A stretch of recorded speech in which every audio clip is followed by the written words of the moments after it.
Hey guys, Esdee here. So it is day 9 of my new fitness routine, and it's going pretty well. Today was an off day as far as exercise went, and let me just say that I am sore. It is a good kind of sore though. It is kind of sore that you know your muscles were doing what they were supposed to be doing yesterday, and now they are spending all their time repairing themselves, making them bigger and stronger and more able to do what you want them to do. So it is not a bad thing to be sore the following day. For those of you who have done enough lunges or squats or that sort of thing, you know that the best kind of sore, the best sign of being sore, is when it is more difficult to go down the stairs than it is to go up. When going down the stairs kind of starts to feel similarly to descending the gates of hell. Yeah, you know you did right the day before. So anyway, I've been pretty sore today. Looking forward to tomorrow. Tomorrow is not... Yesterday was a metabolic exercise routine, which meant that I did a lot of really fast, repetitious movements, trying to get my heart rate up. Tomorrow is going to be more of a strength-based routine where I'm going to be pushing a lot of weight to aim to just work those muscles as much as I can. Not so much about getting my heart rate up. And I'm looking forward to that. I love weights. Weights are my favorite thing. I am not a big fan of cardio at all, so right now I'm really loving the exercise routines. So that's exercise. Food. I went slightly over with my protein, again, and slightly under with my fat and carbohydrates, and I'm starting to think this is going to be a repeating pattern, because short of helping myself to a donut every day, which I do not plan to do at all, I probably need to start working some good fats in, like, I can't stand avocado, but I should start trying to teach myself to like avocado. Olive oil, coconut oil, just, the good healthy fats to everything that I'm eating so that I'm not so light on fat. Your body does need a certain amount of fat to do everything it needs to do. That's why even when you get your body fat percentage down really low, you still want a body fat percentage. You don't want your body fat percent at 0.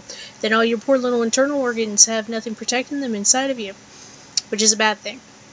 There are also things I think I've mentioned once in the past, fat-soluble vitamins. If you do not eat a fat when you are eating these particular vitamins, your body will not absorb the vitamins, and there's no point of eating them or taking them.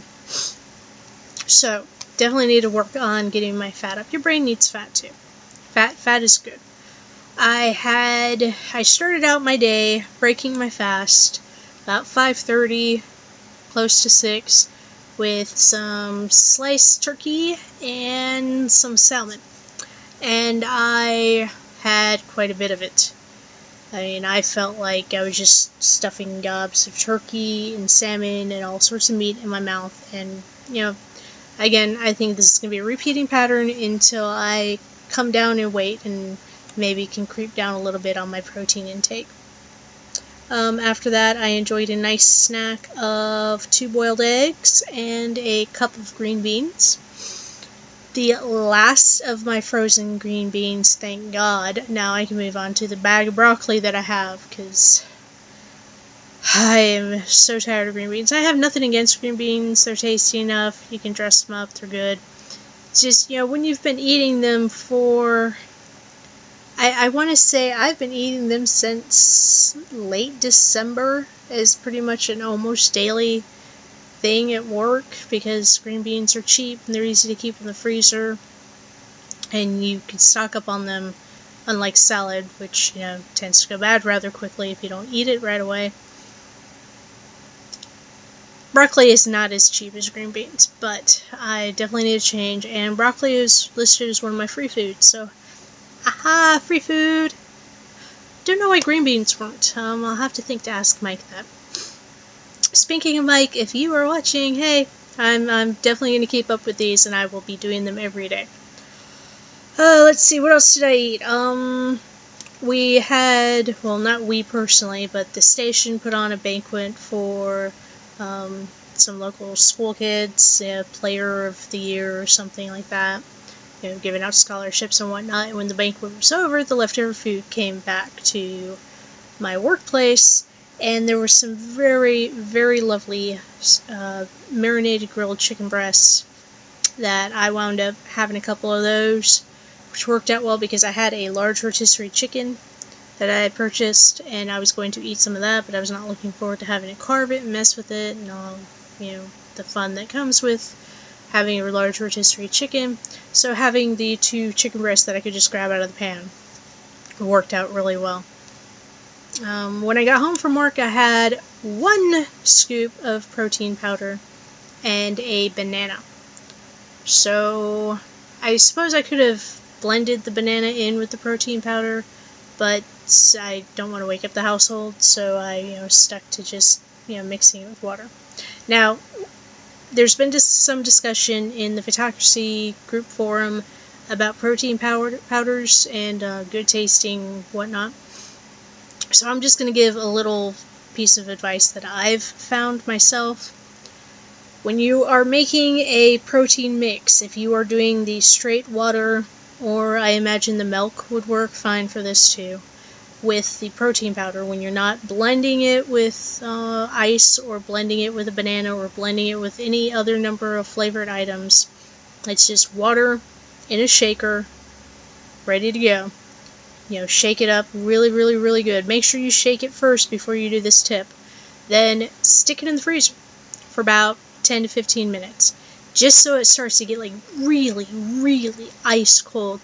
And now there's a fine line between getting it so cold that it is starting to freeze and getting it so cold that it actually has chunks in it. You do not want chunks. Chunks are the enemy when you're trying to drink something. Unless you like your things chunky, and I don't. I don't like to chew my beverages, so maybe that's just me. However, get it kind of icy, really, really good, really, really cold. Even if you get the chocolate flavored ones, it's never going to taste like chocolate milk. You're probably getting one that has far too much sugar if it actually tastes like chocolate milk. But yeah, and then you just drink it down and enjoy it. And actually, my screen cap today is me enjoying my frosty chocolate protein shake.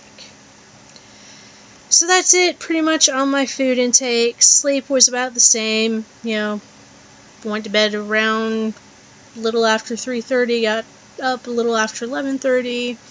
Caffeine about the same. No coffee. I had a cup of tea, but it was herbal tea, so that didn't really count. And my back is starting to get a little sore trying to... Excuse me. I stretch a bit on video. Did you hear those pops? Yeah, that was my spine. I'm sitting in an awkward position because trying to get the laptop angled with the lighting, and we had some technical difficulties earlier. Anyhow, moving on. So I said caffeine, sleep, food, exercise. That's pretty much it.